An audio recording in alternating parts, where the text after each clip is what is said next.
Hey YouTube, Spider G back here. I am.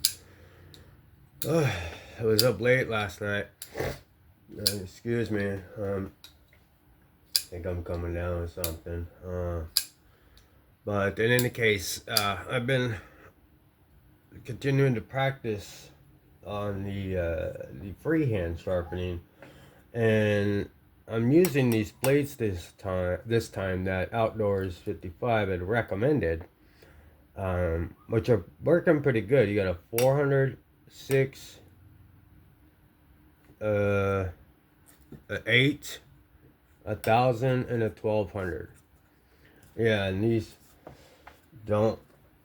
Uh, these are just plates, so they don't fit all the way in. So I had to kind of, maneuver, rig it to where it stays steady, and then.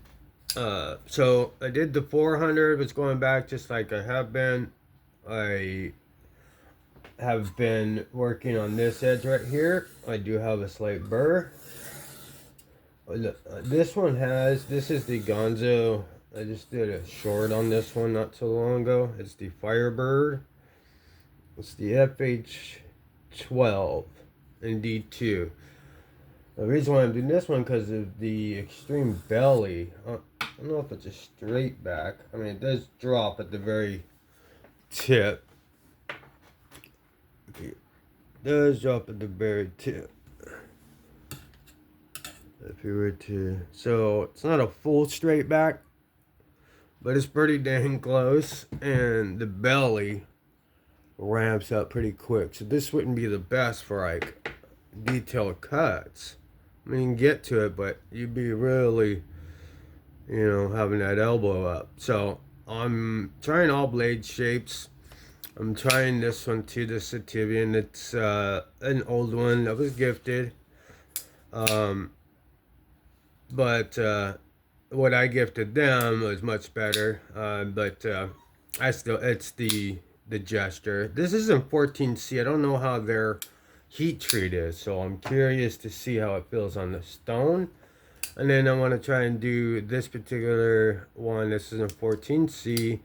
Maybe I can clean up this edge since I don't use this one. So I'm using the ones I don't use often for my practicing on a freehand. So right now, I just jumped. I went to 400, and then I jumped straight to 12, like he said. But I think I need more practice before I could just confidently. Or it does feel like I'm like doing pretty good on these stones. Like feel like I'm locked into my angle, and I usually would like to try to go like this, but for some reason with that belly, I want to make sure I get that tip, right? So I'll make sure that tip doesn't get blunted in any way. I really practiced on lifting my elbow, and that is really a good indicator of getting that tip that's pointy. Now you can see a little bevel, and I think that's a convex, as Jared calls it, in outdoor. So, I'm not gonna have like a bevel. I'm gonna have like this thin line, sort of like a Scandinavian, Scandinavian, where it's just comes straight to a point, no nothing. Like that's okay, but sometimes I want to bet when I want to do that freehand and I want it to look nice. So, but there's a lot of variables with that. It's I don't know. I'm trying to get at least good clean edges, and then I'll work on bevel, and then well, at least like getting one. You know, I think I need a much more aggressive stone. Like Jared says, I need to get that 140 because that'll be super aggressive, and that I think that will be what'll help me is cutting that bevel in like that so that I can follow it because I got the basics down. I can hold my angle, but it's the deburring process where something goes awry because I could get my tip, I could get my angle, but I think I need an aggressive first stone to cut that in. And then, you know, a good diamond one, which I have is it the 400 I got, and I'm trying to wait. See, I think Jared, I wanted to get to his and buy it off of him, but I don't know if it's in stock. Um, but the 400 Atoma should be here. I don't know why it's taking so long. I ordered it. I don't know where it's coming from, but even on Amazon, I ordered at the beginning of the month. We're beginning of the month roughly, in like the first week, and then they said it wouldn't be here till like the 20th or something. So I was like, what? All right, so you know, I'll have that when that gets in. I'm making do with what I got. So hopefully those will be much better stones, so I could have a different experience. And I don't mind spending the money if it's gonna be good quality, like that actually has, because I'm doing the whole go cheap, they're decent, they're good, they last for a little while, but I want to progress into something that actually is going to help me achieve what I want to achieve, which is good fine edges, and I think I need the right stones for that. And like I said, these are all good and everything, but to get those edges those guys got, I think I'll need as much help as I can get. Um, you know, so. But it's gonna make sense. I mean, I'm not gonna buy every single stone out there all at once. You know, that's the good thing about Jared's channel is they recommend the best.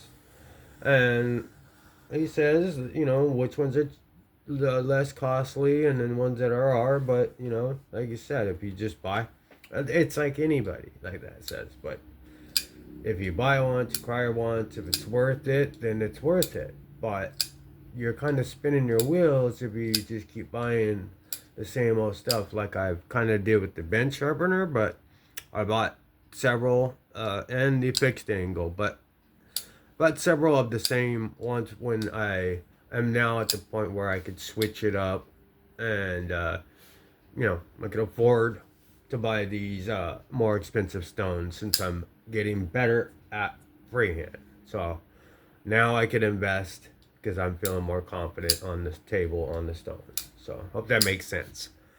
Um, so I wanted to flip that burr. I think I did that already. But I'm just doing the same thing. I don't know if those guys will ever see this, but like, or if anybody is a good sharpener, I mean, I'm open to anybody's like ideas or like pointing out anything that I'm should be doing, especially if you're seeing me on the deburring. Am I on the ceramic too long or the strop? Because you know, on the fixed angle, it gets the same angle, you know, and then you take it off the angle and you kind of go a little bit higher to get the rest of that wire bevel or the wire burr off the very tip, but and then you bring it back down. And I feel like there's somewhere in that area where it loses its teeth, and it's slick, but it's not slick like it's supposed to be with teeth. It's just slick, like it's nice and has a good working edge to cut through like hard jobs. But then once I try to like touch it up to like a fine tune, the teeth I don't know. So um, I could just go back and watch, his. But I like the interaction, the live interaction. Uh, and he does his members only and stuff, and I just feel like he's just getting really busy, and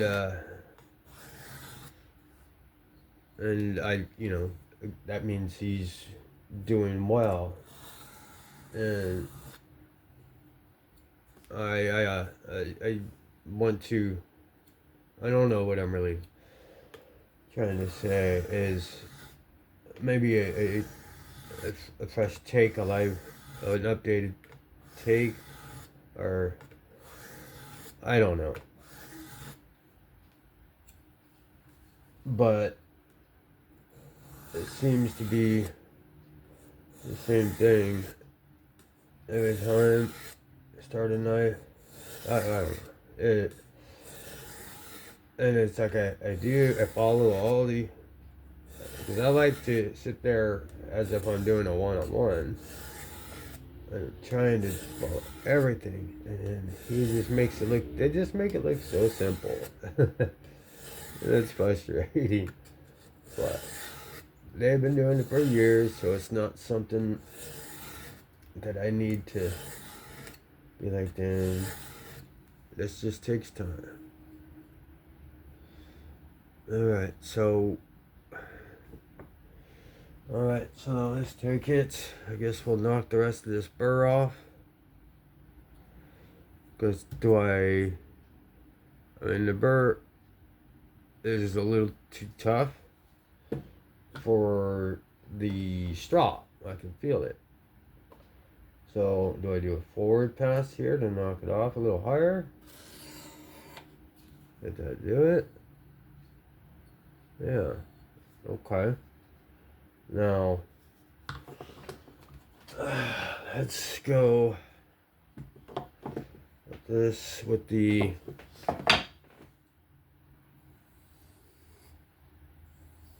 stop. So that ended on a 1200. Bird, both sides with a 400, and basically 4 times on the 1200. And what is that too much? Did I, what, like wipe away my teeth? All these things, this just comes with trial and error and learning out, and then you could minimize it with some of these guys that teach you. And I love how Neves is dedicated to that. It's just the go-to, and he's just chill, like doesn't make you feel stupid or anything like that. And he has to repeat himself a lot, I see. But I wonder if that bugs him. But like, alright, so the edge is not slick. I didn't imagine it would be. This is where I'm not putting any pressure or anything. I'm just with the belly trying to stay on my angle. Maybe a little higher just to get that. And the scene outdoors running through wood, but you said that may not be the best, because you could kind of just basically push down your teeth or something. I don't know, but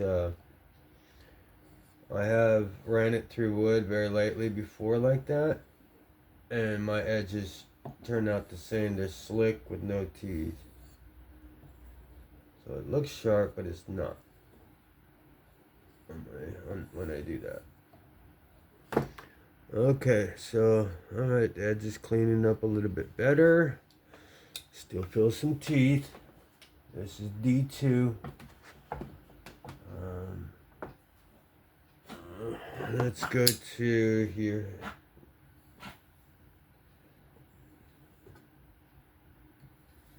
And clean up any remaining. I'm just gonna stay at my angle. Hopefully you guys can see that yet. Alright, so not really. Should I stop?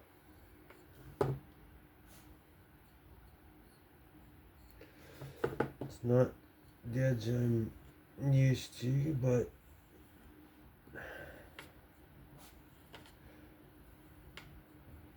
I mean, it didn't have a bad edge to begin with.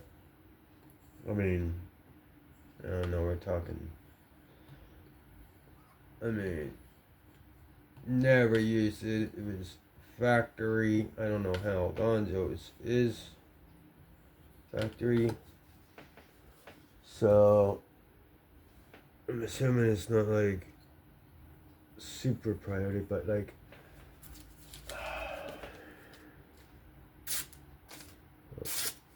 alright. So I guess that did work, but like, wow. Yeah.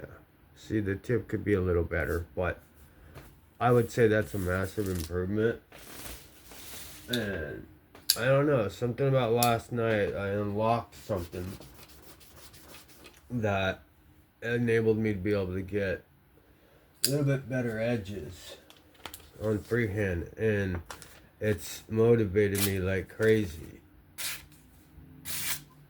Like, there were some knives that I put on the fixed angle when I was doing the edge checking that were better, that this is better than my fixed angle.